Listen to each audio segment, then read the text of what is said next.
योग दर्शने त्वाभ्याम अभिपगमवाद प्रतिषिद्धस्य ईश्वरस्य निरूपणेन न्यूनता परिहारो अपीति।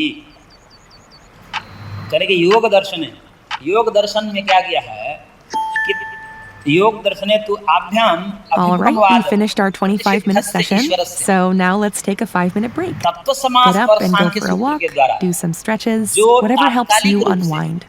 We'll resume studying in 5 minutes. जैसी प्रतीति हो रही है, हालांकि है नहीं, कुछ प्रयोजन विशेष के लिए ऐसा कहा है महर्षि ने उपासना के दृष्टिकोण से।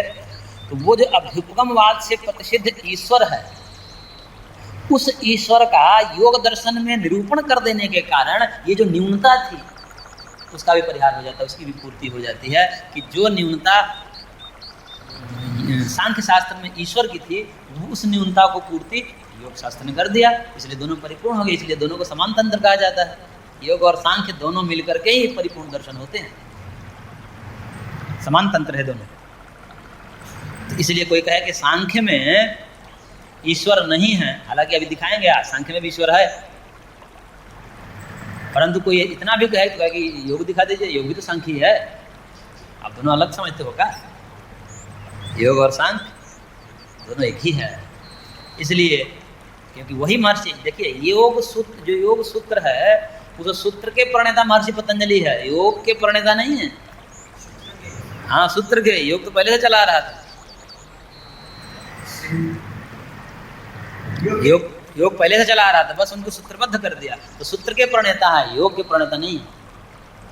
हिरण्यगर्भो योगस्य वक्ता नान्यः पुरातन। हिरण्यगर्भ कपिल को ही कहा जाता है। हाँ, हिरण्यगर्भ परमात्मा है, कपिल भी परमात्मा के अवतार होने से इनको हिरण्यगर्भ कहा जाता है। और यही योग के प्रवक्ता हैं वास्तव में महर्षि कपिल है, तो उन्हीं ने वहाँ पूर्ति की है। योग सूत्र में उन्हीं को पतंजलि जी ने सूत्रबद्ध कर दिया है। इसलिए जो यहाँ पर सांख्य शास्त्र में आपको ईश्वर की न्यूनता दिख रही है, उसकी पूर्ति योग शास्त्र कर देता है, परिपूर्ण हो गया दोनों, कोई समस्या नहीं है। इसलिए न्यूनता का परिहार भी हो गया।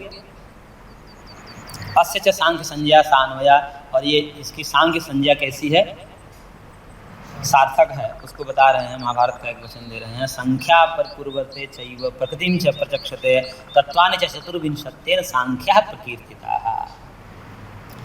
संख्याम प्रकृते चैव, संख्या करने से संख्या का अर्थ कर लेंगे, और प्रकृति जो मूल कारण है उसको भी व्याख्यान करने से, और 24 तत्वों का निरूपण करने के कारण तेन सांख्या प्रकृति, इस कारण इसको सांख्य कहा जाता है।